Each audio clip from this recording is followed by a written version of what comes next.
আসসালামু আলাইকুম। আমি কাউসার ফ্রম কে সামির ব্লগস। তো চলে আসলাম আরো একটি নতুন ভিডিও নিয়ে আপনাদের মাঝে। আশা করি সকলে ভালো আছেন। আমিও আলহামদুলিল্লাহ অনেক ভালো আছি। তো আজকে আমাদের ভিডিওর বিষয় হচ্ছে ২ টি। সেটি হচ্ছে ভারতীয় ভিসা আবেদন করার পর যদি ভিসা রিজেক্ট হয়, সেক্ষেত্রে আপনি কতদিন পর ভিসার জন্য আবেদন করতে পারবেন? এটি হচ্ছে একটি বিষয়।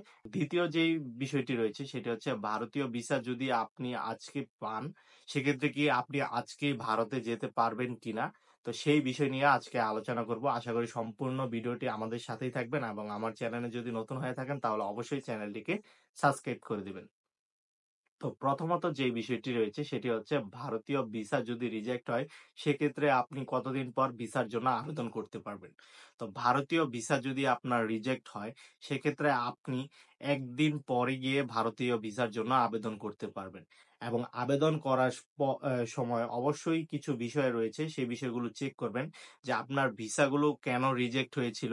আপনি চেক করে দেখবেন যে আপনার সব ডকুমেন্টস গুলো কি সঠিক রয়েছে কিনা এবং সর্বশেষ যেই গুরুত্বপূর্ণ বিষয়টি আপনি চেক করবেন সেটি হচ্ছে আপনার যখন ভিসার জন্য আপনি আবেদন করে আপনি আইবেক্স সেন্টারে পাসপোর্ট জমা দিবেন, তখন তারা একটি স্টিকার লাগিয়ে দেয় আপনার পাসপোর্টে। সেই পাসপোর্টটি যে স্টিকারটি, সেই স্টিকারটি আপনি অবশ্যই নেক্সট টাইম যখন আবেদন করবেন, যদি আপনার ভিসা রিজেক্ট হয়, সেক্ষেত্রে আপনি স্টিকারটি উঠিয়ে ফেলবেন। কারণ এই স্টিকারের মাধ্যমে একটি সিরিয়াল নাম্বার দেওয়া থাকে, যেই সিরিয়াল নাম্বারের মাধ্যমে তারা চেক করে দেখতে পারবে যে আপনার ভিসা কেন আগে রিজেক্ট হয়েছে। তো অবশ্যই যখনই আপনি ভিসার জন্য আবেদন করবেন, আপনার ভিসার পাসপোর্টের মধ্যে যে স্টিকার থাকবে আপনার আগের, সেই স্টিকারটি অবশ্যই উঠিয়ে। তো ২য় যে বিষয়টি রয়েছে সেটি হচ্ছে আমরা অনেকেই চিন্তা করি আজকে ভিসা পেয়েছি তো আজকেই কি আমি ভারতে যেতে পারবো কিনা? তো আপনারা সকলেই জানেন যে ভারত যাওয়ার জন্য আমরা বাই এয়ার বা বাই রোড বা আপনার বাই ট্রেনও ইউজ করে থাকি। তো সেই ক্ষেত্রে আমরা যখন এই জার্নি গুলো করে থাকি তখন আমাদের কিন্তু যেই মাধ্যমটি ব্যবহার করে থাকি, যেমন আপনি যদি ট্রেনে যেতে চান, সেক্ষেত্রে কিন্তু আপনার ভিসার দেখাতে হবে। আপনার ভিসা দেখিয়ে আপনাকে টিকেট কাটতে হবে।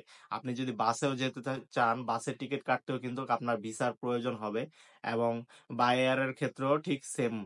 তো আপনি যখনই এই এ টিকেট কাটবেন, আপনি যদি ভিসা আজকে পেয়ে যদি আপনি বাস বা ট্রেনে যদি আজকেই টিকেট কেটে ফেলতে পারেন, সেক্ষেত্রে আপনি আজকেই ভারতে যেতে পারবেন। এটা সম্পূর্ণ নির্ভর করে আপনার উপর যে আপনি কি ১ দিনের ভিতরেই আপনি ভিসা পেয়ে সেই ভিসার নাম্বার দিয়ে আপনি কি টিকেটটা কাটতে পারবেন কি পারবেন না। তো এটি হচ্ছে আপনাদের দেওয়া কোয়েশ্চেন। তো আশা করি কোয়েশ্চেন গুলোর উত্তর পেয়েছেন এবং সবাই ভালো থাকবেন, সুস্থ থাকবেন এবং আমার চ্যানেলে যদি নতুন হয়ে থাকেন তাহলে অবশ্যই চ্যানেলটিকে সাবস্ক্রাইব করে দিবেন।